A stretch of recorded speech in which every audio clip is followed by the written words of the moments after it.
कुरुक्षेत्र का युद्ध समाप्त हुए युग बीत चुके थे। धरती अब शांत थी, पर उस युद्ध की गूंज आज भी स्वर्ग में सुनाई देती थी। जहाँ कभी रणभूमि में गर्जन था, अब केवल स्मृतियाँ थीं, साहस की, धर्म की और त्याग की। सूर्य पुत्र कर्ण अब स्वर्ग लोक में थे। स्वर्ग का प्रकाश चारों दिशाओं में फैल रहा था, पर उनके भीतर एक कोना अब भी अधूरा था। उनकी आंखों में कभी शौर्य की चमक थी, पर आज उसमें शांति का रंग था। वह जानते थे कि अब सब समाप्त हो चुका है। कुछ प्रश्न अब भी बाकी थे। एक दिन जब कर्ण स्वर्ग के पुष्प वन में बैठे ध्यान कर रहे थे, एक दिव्य आभा उनके सामने उतरी। वह कुंती थी, वही कुंती जिनकी गोद से वह निकले थे, पर जिनका स्नेह उन्हें जीवन भर नसीब न हुआ। कर्ण ने उन्हें देखा। कुंती के चेहरे पर अपराध बोध और करुणा का सागर था। उनके होंठ कांप रहे थे, आंखों में अश्रु थे।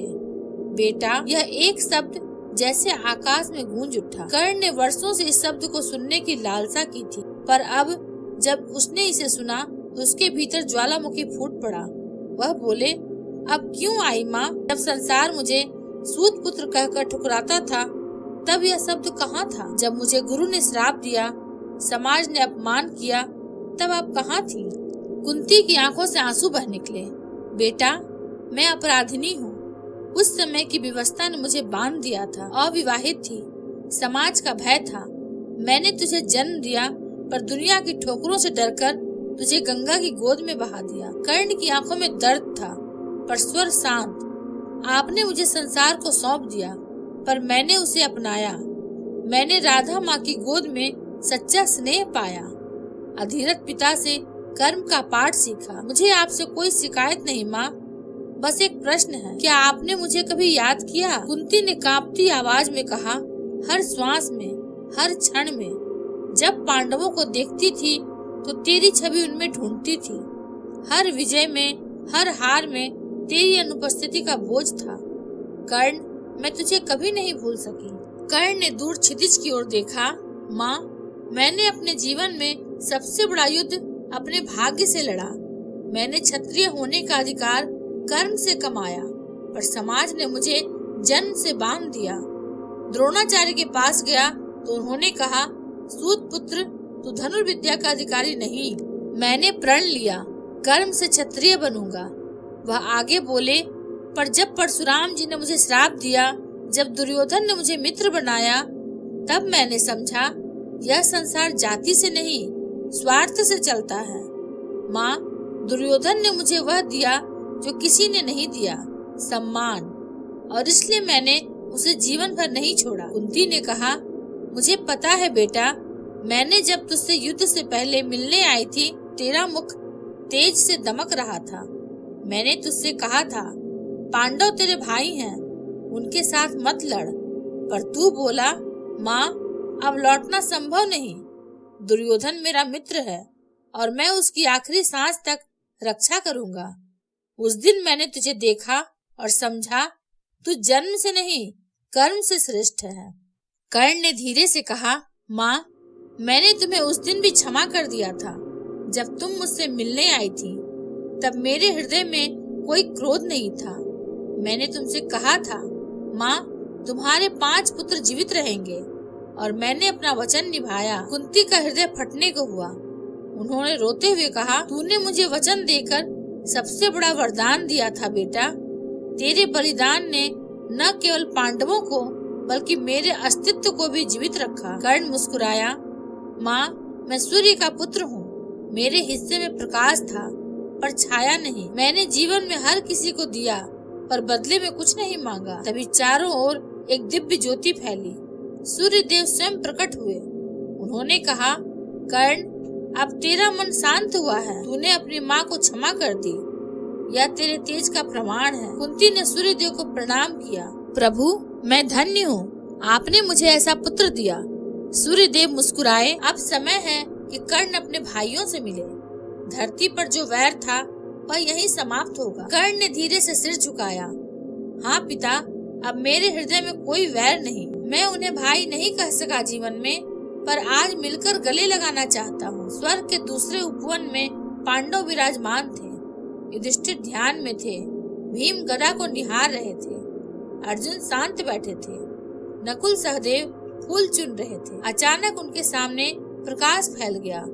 उस प्रकाश से एक तेजस्वी पुरुष निकले, सूर्य समान तेज, सिंह समान गौरवशाली कर्ण। युधिष्ठिर ने आश्चर्य से कहा, यह तेज, यह आभा, क्या यह वही कर्ण है जिसे हमने रणभूमि में हराया था? अर्जुन के हृदय में सिहरन दौड़ गई। भीम उठ खड़े हुए। नकुल सहदेव के हाथ कांप गए। कर्ण आगे बढ़े। उनकी आंखों में क्रोध नहीं, केवल शांति थी। उन्होंने धीरे से कहा, भाइयों, युद्ध ने हमें बांट दिया था, परंतु रक्त हमें जोड़ता है। मैं वही कर्ण हूँ, तुम्हारा ज्येष्ठ भ्राता। यह सुनकर युधिष्ठिर की आंखों से आंसू बह निकले। वह आगे बढ़े, कर्ण के चरणों में गिर पड़े। भैया, हमें क्षमा कर दो, हम अज्ञान में रहे, तुझे शत्रु समझते रहे, पर तू तो हमारा रक्त था। कर्ण ने युधिष्ठिर को उठाया। नहीं धर्मराज, दोष तेरा नहीं, माँ ने सत्य छिपाया, भाग्य ने हमें अलग किया। अब यह सब समाप्त हो चुका है। भीम आगे बढ़ा। भैया, मैंने तुझसे कभी ईर्ष्या की, कभी क्रोध किया, पर आज मैं जानता हूँ तू ही सबसे बड़ा योद्धा था। कर्ण ने भीम को गले लगाया। भाई, रणभूमि में प्रतिद्वंदी थे, पर यहाँ केवल प्रेम है। अर्जुन मौन खड़ा था। उसकी आंखों में अपराध का सागर था। भैया, मैंने तीर चलाया था जिसने तुम्हें गिराया। हर रात उस पल की याद मुझे जलाती रही। मुझे क्षमा करो। कर्ण मुस्कुराया। अर्जुन, मैंने कभी तुझसे द्वेष नहीं किया। तू मेरा छोटा भाई था और रहेगा। तेरे बाण ने मेरे शरीर को भेदा, पर मेरी आत्मा को नहीं। वह तो पहले से माँ की व्यथा से घायल थी। नकुल और सहदेव ने दोनों हाथ जोड़कर कहा, हम तो सबसे छोटे थे, पर तुम्हारे तेज से भयभीत रहते थे। हमें भी आशीर्वाद दो। कर्ण ने उनके सिर पर हाथ रखा। तुम पांचों पांडव हो और मैं तुम्हारा छठा।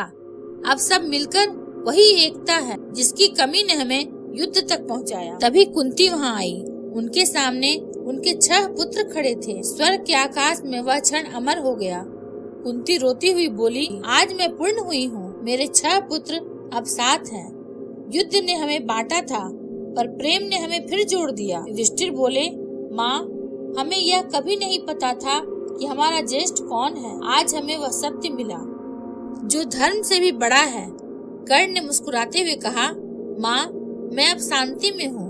मेरे लिए स्वर्ग वही है जहाँ परिवार हो, और आज मैं स्वर्ग में नहीं, घर में हूँ। सभी भाइयों ने एक दूसरे को गले लगाया।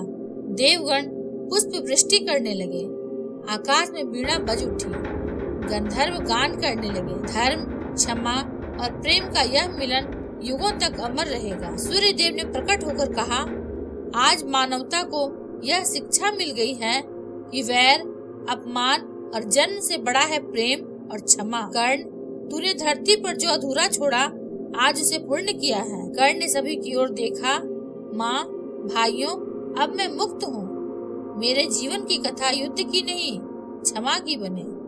जब भी कोई माँ अपने बच्चे से बिछड़ जाए तो वह कुंती और कर्ण को याद करे, क्योंकि अंत में केवल मिलन ही धर्म है। कुंती ने सबको अपने आंचल में समेट लिया। मेरे पुत्रों, अब कोई वैर नहीं, अब केवल प्रकाश रहेगा। स्वर्ग में उस दिन सूर्य की किरणें पहले से अधिक चमकी। धरती पर उस क्षण जब कोई माँ अपने बच्चे को गले लगाती थी, तो ब्रह्मांड में कहीं न कहीं कर्ण और कुंती का वह आलिंगन गूंज उठता था। कर्ण अब देवताओं के बीच स्थिर थे। उनका तेज स्वर्ग की सीमा पार कर मानवों के हृदय तक पहुंच चुका था। वह अब केवल एक योद्धा नहीं, बल्कि त्याग, क्षमा और प्रेम का प्रतीक बन चुके थे। कुंती अब निश्चिंत थी, क्योंकि उनके पुत्र अब एक थे, और उस मिलन से सारा ब्रह्मांड आलोकित हो गया था। जो व्यक्ति क्षमा कर देता है वह युद्ध जीत जाता है, और जो प्रेम बांटता है वह अमर हो जाता है। अगर आपको यह वीडियो अच्छा लगा हो तो इसे लाइक, हाइप और सब्सक्राइब अवश्य करें। ये महाभारत सिर्फ युद्ध की नहीं, जीवन के ज्ञान की कहानी है। मिलेंगे अगले प्रसंग के साथ, तब तक के लिए धन्यवाद।